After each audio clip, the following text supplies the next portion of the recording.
Shall I carry on even though the birds are there? I first got into barefoot walking about 3 or 4 years ago because I'd had loads of injuries, ankle injuries, knee injuries, hip injuries. So I started to look into it a little bit more, and I looked at the science behind barefoot walking, and the science was telling me that, you know, this is a good thing. When you're barefoot, you can actually feel what you're walking on, so your body will also respond to that. Having less padding between your feet and the ground actually decreases the impact force through the body, which I know sounds a little bit counterintuitive, but that's the evidence that's in right now. So I started walking barefoot or in zero drop shoes. The zero drop shoes literally have no heel on them. Most shoes have some kind of heel.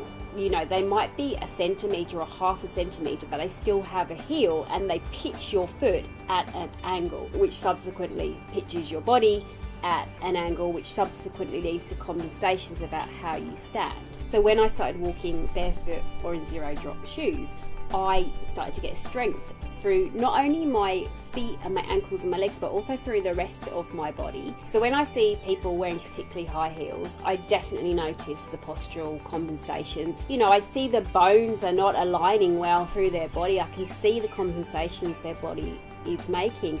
And what worries me is these kind of compensations lead to things like low back pain and knee pain and hip pain. I also think it's really important to get strong feet and strong ankles as we age, because it helps with balance. It definitely helps with balance, and balance is something, you know, which can lead to falls and things like that. So it's great to get those feet strong. This transition to barefoot has just been a life changer in terms of how strong I feel. So if you are going to transition to barefoot, you need to transition slowly down from whichever heel it is, really slowly down through the stages. And there's a lot of resources on how you can do that online. There's lots of books about it. I mean, you could even start off with going barefoot at home. One thing that I find really interesting is people's reactions to me when I'm barefoot. People saying, wow, that's really cool, like how your feet must be really tough. And I'm like, yeah, they are, and they're really strong as well. Another thing is people say, oh, it's really unsafe to go barefoot, like maybe you should put flip-flops on. And I'm like, I don't think the flip-flops are really going to give me that much more protection than going barefoot.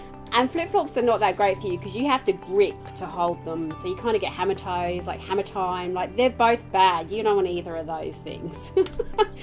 It really breaks my heart when I see women or men tottering around on these like high-heeled shoes. I just think, please, you're already damaging your body. Please take them off. Do it for yourself.